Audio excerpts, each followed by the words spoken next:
With a big splash of water on her face, she quickly opened her eyes, there to find her dad standing right in front of her and wondering what was going on, with her screaming in her sleep for help. Her dad was holding a big water bottle which was now completely empty. She took a couple of minutes to come to her senses, only to realize that all of this was just a dream. But it just felt so real she was not able to shake of this feeling for a couple of days. Days go by and everything now seemed to be normal once again. She forgot about the dream she had of the beast coming to eat her. She did remember everything that had happened inside the mansion when she was reading the book, but she wanted to forget that incident and therefore did not pay any attention to it thereafter.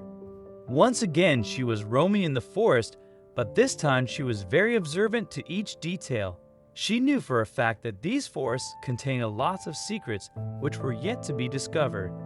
She always wondered why the people of this town never allowed anyone to cross Zone 1 and venture into Zone 2 or Zone 3. An idea came to her. Why not ask some of her friends to do an adventure trip to Zone 2 and 3? Since they were little kids, no one would question or punish them, and they might get away with breaking the rules. They would just need to carry some food and water supplies with them, and also some wooden sticks and stones for extra protection in case some predator showed up. The idea put into action quickly, and she reached out to all their friends in no time. All their friends were just as enthusiastic as her and were ready for an adventure of a lifetime. They gathered the necessary supplies required for the trip. As per the plan, they decided to stay in the forest for 2 days. According to Brun, Lily's friend, 2 days would be sufficient to enter and explore Zone 2. Then once they felt comfortable inside Zone 2, then another trip would be planned for Zone 3. Their plan was good of not going into Zone 2 and 3 at the same time. Both of these territories were unexplored and could pose unexpected dangers. To avoid any suspicion, they all lied to their families that all of them were having a night out at each other's house for 2 days. No one doubted or cross-questioned them. The kids were having summer vacation and they were anyways playing outside all day long, so staying at each other's house sounded just fine to the parents. Their group had a total of 10 members and each of them convinced their parents that they will be staying at one of their friends' house. All of their parents were already very busy with their works, so they would hardly talk or check in to see how their kids are doing since the kids just planned a night out for 2 days. The day has finally arrived when the kids were ready to set out on an adventure which no one in their town ever dared of. All necessary supplies were ready and equally distributed amongst each other. They all decided to leave for the forest early in the morning around 4 a.m. This way, no one in their town would notice them going in the forest as a group of 10 kids. Despite their age, these kids were very smart. Brun, Lily's friend, was the oldest amongst them. He was 15 years old, while Lily was 13.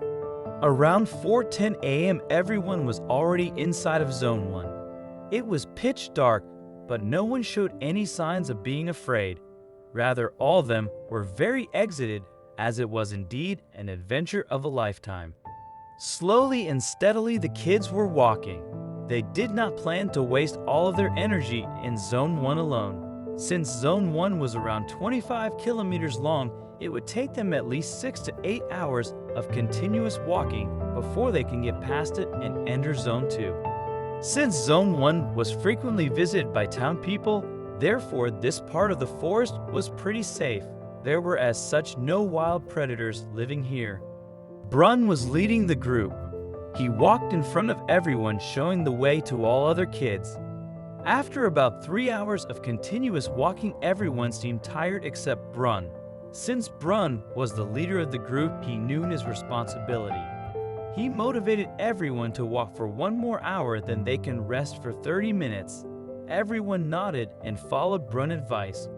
After continuous 4 hours of walking inside Zone 1 now, even Brun was tired.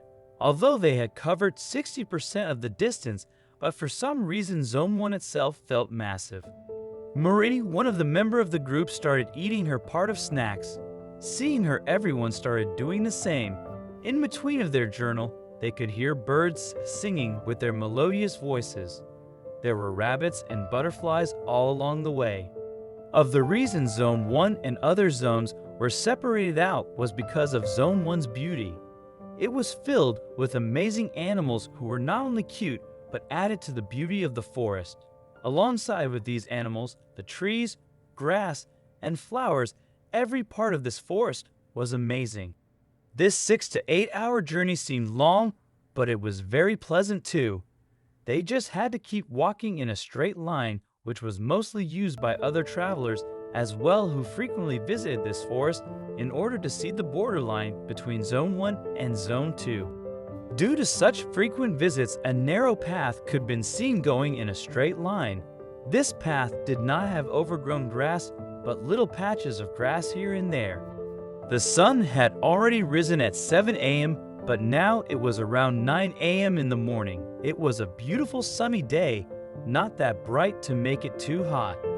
Brun had calculated, and it would take them around 1.5 hours of continuous walking to reach the end of Zone 1. They only took one 30-minute break when they had some snacks. Around 10% of their total ration for the whole trip had been used. Therefore, everything was going according to plan, if not better. Although Marie and others in the group were exhausted, but by being constantly motivated by Brun, they wanted to reach the borderline as soon as possible. As per Brun's plan, once they reach the border, then they can take an hour of rest or hour and a half to regain their strength for the second zone. All of them kept walking, and as they were getting near the end, they picked up their pace. None of them had ever seen the borderline between Zone 1 and 2, so all of them were very excited. The moment had finally come. It was around 11 a.m. in the afternoon, and they had finally reached the border of Zone 1. This is where Zone 1 ends, and crossing it starts the beginning of Zone 2. All of them were amazed to see that Zone 1 and 2 were separated from each other by only a thin barbed wire that spread across all 25 kilometers. No one knew where this wire came from, but no one dared to cross it and go outside the boundary. From the first glance, Zone 2 seemed like a normal forest only, although more dense than Zone 1. But this was just the beginning of Zone 2, so it's difficult to tell what lies behind these dense trees.